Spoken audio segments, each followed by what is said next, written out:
बिहार का battle ground एक बार फिर गर्म है। हर चौक हर नुक्कड़ पे बस एक ही चर्चा है, बिहार चुनाव 2025।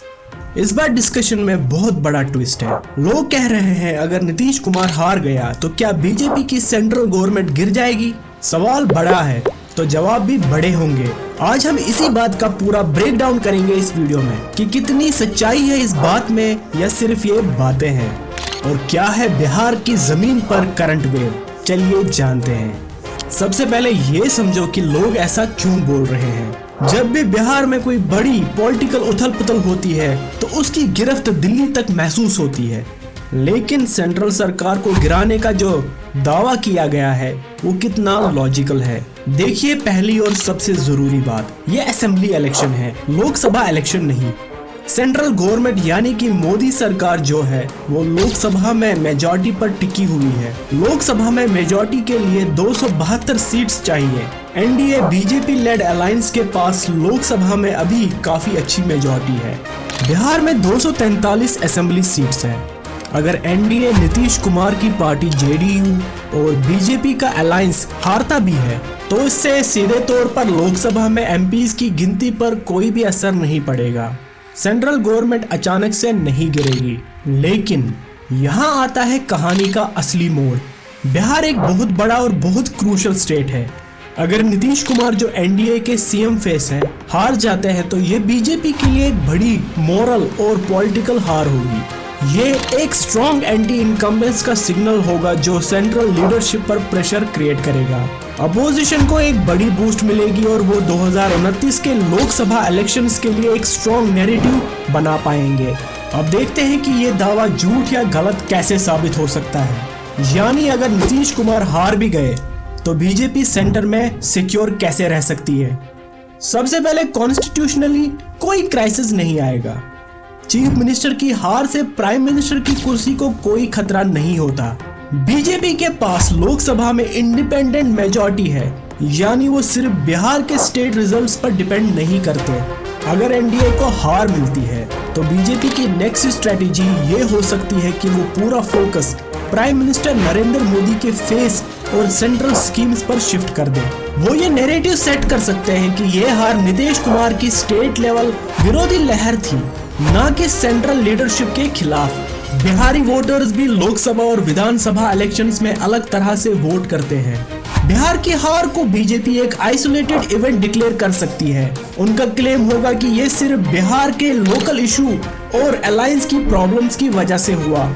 उन्होंने रिसेंट में कुछ और स्टेट्स में भी हारा है, लेकिन सेंटर की गवर्नमेंट नहीं हिली, तो ये ट्रेंड यहाँ भी रिपीट हो सकता है। इन शॉर्ट, नीतीश की हार से सेंट्रल सरकार गिर नहीं सकती, लेकिन कमजोर जरूर पड़ सकती है, स्पेशली पब्लिक परसेप्शन और अपकमिंग स्टेट इलेक्शन के लिए। चलिए अब आते हैं सबसे जरूरी बात पर।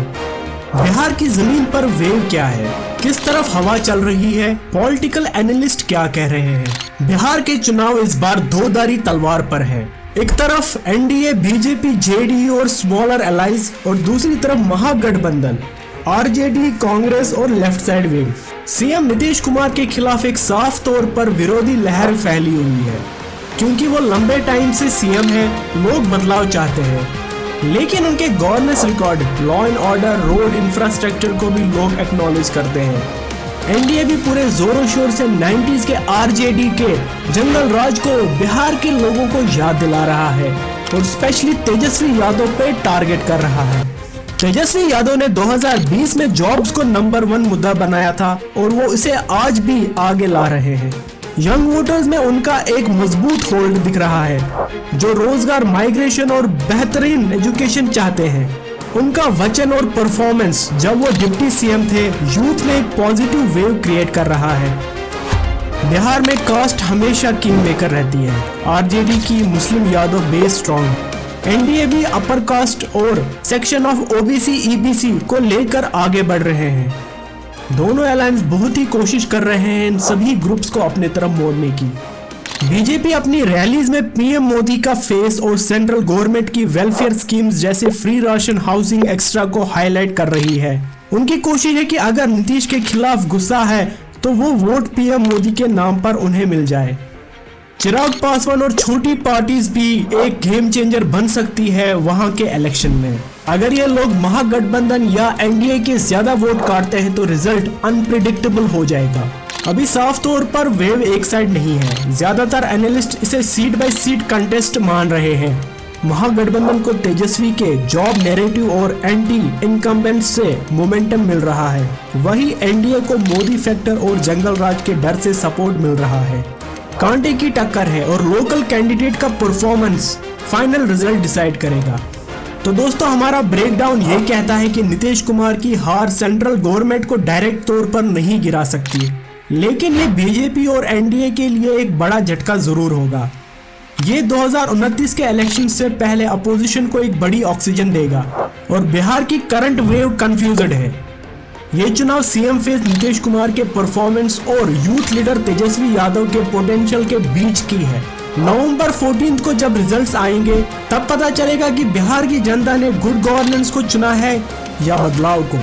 आपका क्या कहना है?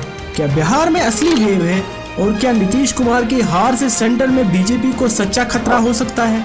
कमेंट बॉक्स में जरूर बताइए। और अगर आपको ब्रेकडाउन अच्छा लगा तो प्लीज लाइक कीजिए, चैनल को सब्सक्राइब कीजिए। मिलता हूँ अगले वीडियो में। जय हिंद।